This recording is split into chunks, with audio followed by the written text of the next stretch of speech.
Oke, selamat datang di presentation one take yang ke-79. Di sini gue mau bahas soal orang yang tekun itu lebih worth it ya, lebih berharga daripada orang yang pintar ya.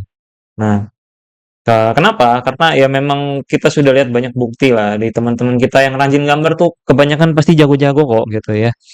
Ya, jadi rajin tuh emang keniscayaan untuk jadi jago kayak kayak artis-artis yang kita kita idolakan gitu ya, yang kita favoritkan gitu dan terkenal juga gitu kan ya. Followernya banyak atau penghasilannya besar atau gambar bagus banget gitu. Semua tuh punya kesamaan. Mereka gambar terus gitu. Mereka rajin, mereka tekun gitu ya.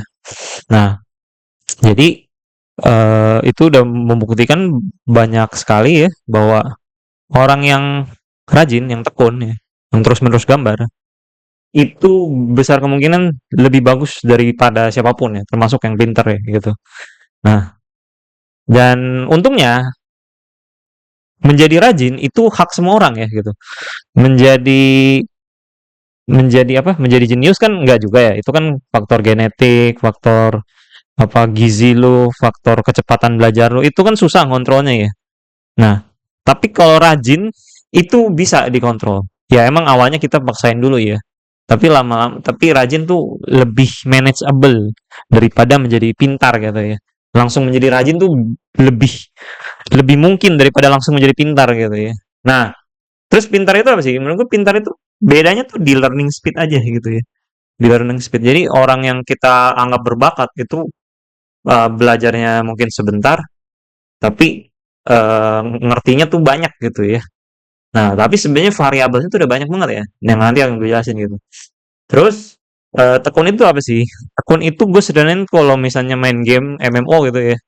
Yaitu lu kuat-kuatan grinding. Grinding artinya lu lawan musuh yang sama terus-terusan untuk dapetin XP gitu kan ya. Kalau dalam konteks gambar ya lu gambar terus gitu ya untuk dapetin peningkatannya tuh. Nah, di sini nanti gue mau kasih 4 kuadran ya, 4 perbandingan yang sebenarnya ini ya cerita buat-buat aja karena di dunia nyata variabel tuh ada banyak banget ya. Variabelnya tuh pertama ada jam gambar lu ya. Semakin banyak lu gambar akan semakin cepat lu jago gitu. Itu ini udah pasti gitu. Nah, terus habis itu ada kecepatan belajar lu gitu. Kayak lu cepat ngerti gak orangnya gitu. Kalau dijelasin sesuatu tuh langsung ngerti atau enggak gitu. Kebanyakan orang jelas tidak ya. Harus belajar teorinya terus gagal praktekin gagal sampai oh ini dia caranya gitu kan ya. Terus habis itu ada evaluasi. Nah, ini yang membedakan orang yang rajin gak jago-jago sama orang yang rajin terus jago banget gitu ya. Karena ada yang disebut evaluasi ya gitu. Ini yang penting banget untuk improvement gitu ya. Evaluasi itu bisa dari lo mengkritik gambar lu sendiri gitu. Tapi kebanyakan kalau yang case-nya newbie itu akan gue nggak tahu salahnya apa ya atau cuma gue tahu ada yang salah tapi nggak tahu benernya gimana gitu ya karena terbatas ke yang kita tahu sekarang kan ya. Nah, makanya ada evaluasi dari orang lain, mentor. Kalau mentor nggak kuat bayar ya temen gitu ya. Evaluasi dari temen yang lebih jago dari lu, yang beneran bisa ngasih lu kritik yang bagus gitu. Bukan cuma ngatain doang, tapi bisa nunjukin, bisa ngedemoin, bisa nge ini gitu. Ya tapi lu harus punya satu mental ini nih, bahwa lu harus bisa menerima kritik gitu ya. Nah, habis itu juga genetic talent. Ini tuh real ada ya gitu. Talent yang buat ngebantu lu cepet belajar tuh ada, tapi ini tidak terlalu penting kok ya. Yang penting adalah ini ya, gambar terus. Yang penting tuh gambar terus. Habis itu lingkungan lu kayak kalau lingkungan lu bentar-bentar ngajak mabar sama lingkungan yang semua orang gambar gitu, ya lu pasti akan lebih banyak gambar ketika surrounding lu tuh ya orang-orang yang gambar semua gitu dibandingin oke ayo PUBG gitu, ayo Free Fire atau ayo ML kita mabar segame gitu kan ya. Nah, jadi lingkungan juga akan membantu untuk lu mendukung ini ya. Nah, habis itu ada juga resource. Tapi kita di era internet, bos ya. Buku mudah dicari, mudah didapatkan. Course juga mudah dicari, mudah didapatkan. Jadi ini adalah hak semua orang sekarang nih ya. Kalau ceritanya 30 tahun lalu mungkin ini nggak aksesibel ya, tapi sekarang ini sangat aksesibel ya. Nah, habis itu sekarang gue mau bahas soal kuadrannya ya. Nah, ini contoh ekstrim dan orang kayak gini tuh ada, tapi lagi-lagi nggak banyak ya gitu. Orang yang jenius dan rajinnya parah gitu ya. Ya, dan itu biasanya udah jadi orang-orang yang OP ya sekarang ya gitu. Entah follower besar atau jadi art director atau kerja di studio ternama di luar negeri gitu ya. Dan ini benar ada gitu ya. Learning speednya banyak, eksekusinya juga banyak. Nah, ya kayak gini. Ya, ini hitungan kasar aja ya, karena tadi gue bilang variabelnya tuh udah banyak ya, gitu. Karena percuma kalau gambar banyak tapi nggak evaluasi gitu ya. Makanya penting juga nih punya yang namanya mentor gitu ya. Habis itu orang yang pinter tapi males gitu ya. Ya, semalas-malasnya misalnya 3 jam sehari lah gitu ya. Tapi dia cepet ngertinya. Nah, ini juga bisa gitu.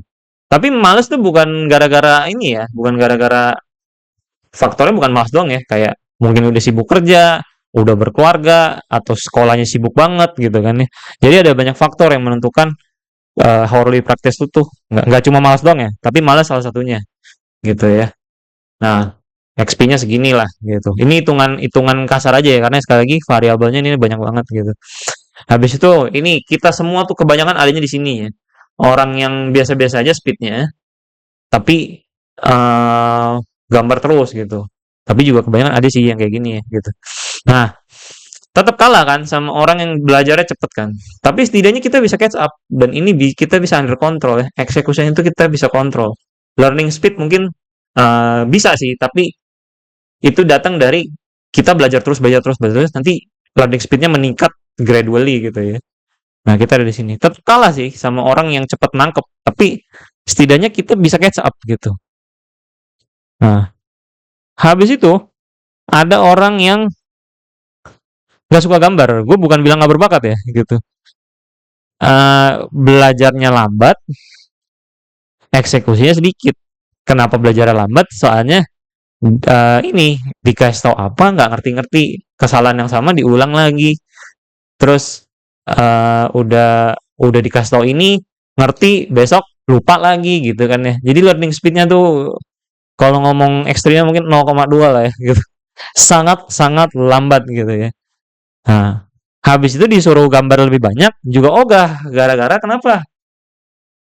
Disuruh gambar lebih banyak, proses menggambar itu bikin dia ngantuk, bikin dia bosen, bikin dia capek, bikin dia aduh gue pengen ngelakuin hal lain deh yang penting nggak gambar gitu ya. Jadi disuruh gambar 2 jam aja tuh udah sebuah siksaan buat dia gitu. Nah, kalau ini case-nya adalah newbie, ya lu ngapain gambar gitu, belajar yang lain aja gitu. Nah, kalau ini konteksnya misalnya lu udah terlanjur nih, gambar adalah sumber penghasilan lu. Ya udah lu bebenah diri lah gitu ya. Apa evaluasi, introspeksi bahwa ini karir lu, jadi do it seriously gitu ya. Tapi kalau ini newbie dan dari awal lu udah nggak suka gambar, udah sukanya banding-bandingin, aduh gambar gue jelek, temen-temen gue kok bagus banget ya gitu. Apa ampes gue nih. Ya gue juga ngerasain itu dulu ya gitu. Semua orang juga ngerasain banding-bandingin gitu, orang lain selalu lebih bagus gitu ya. Nah, kayak gitu. Cuma ya itu, kalau ini terus dipiara dalam waktu banyak, antara pilihannya adalah introspeksi diri, berubah, paling nggak ke sini, atau ya udah quit gambar aja, mungkin gambar nggak buat lu, karena gambar terlalu menyiksa kan, gitu. Duduk terus di depan komputer seharian, kalau kegiatan itu tidak membawakan kesenangan gitu, atau bahkan malah lebih parah siksaan, ya udah kerja yang lain aja gitu. Skill tuh ada banyak di dunia ini ya gitu. Nah, kayak gitu. Nah, jadi gue percaya ya bahwa yang rajin itu akan selalu menang ya dibanding yang pinter. Tapi kalau sudah pinter, rajin juga, nah ini yang sudah tidak terkalahkan. Nah, ini biasanya yang jadi OP-OP-nya gini. Cuma lagi-lagi yang kayak gini nggak banyak ya, gitu. Oke, terima kasih sudah nonton. Sampai jumpa di video berikutnya. Bye bye.